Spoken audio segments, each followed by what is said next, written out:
This episode is brought to you by The Guarantors. Chasing down residents who don't pay their rent is taxing enough. Did you know you could offset the risk of renter default? Meet The Guarantors. They'll requalify your applicants and insure their rent. If the resident doesn't pay, you still get paid. Visit theguarantors.com/multifamily today. To another episode of the Multifamily Collective. Let's talk about data. I read a headline just a second ago. The headline was whoever wins data wins AI. And I think that is true in large part. Wins the sort of the race to structure data in a way that is useful to AI, really wins the AI race, so to speak. I think what's going to be really interesting is that there are artificial intelligence systems now, let's call it superintelligence, that understands how to structure data to, let's call it scrub data, normalize data, structure data. So messy data turns into clean data. Or I think in some cases, some of the things that I've read, like data that is good enough that extrapolations can be made from that data, or informed decision-making can be made from that data. But the race is on, but the tools to accelerate the pace of the race are in place. And they're all built on the back of AI. So AI is going to help AI be better by going in and taking unstructured data sets and turning them into structures that are useful and ready for other AI to take over and to make our work platforms more efficient, more effective.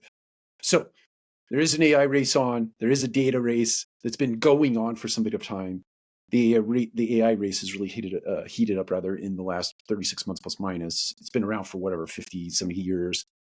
But the race has really increased and accelerated in pace over the last 3 years, 2.5 to 3 years. And the introduction of this super intelligent AI that will go in and structure data will only make that happen even more swiftly. So get ready. It's here. I think it's going to happen a lot faster than people think it is.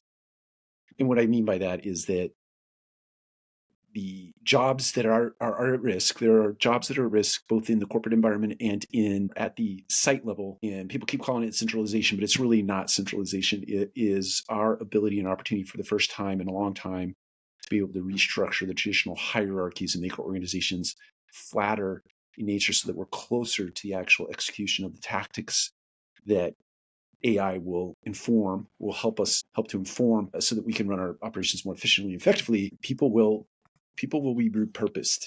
Humans will be repurposed. We've been talking about this for years, 4 to 5 years now, probably longer than that.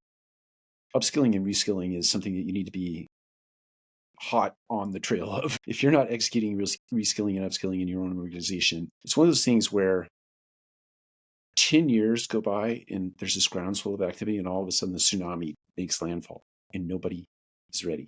Nobody was ready for that. That's what's happening with this technology. So you don't wake up.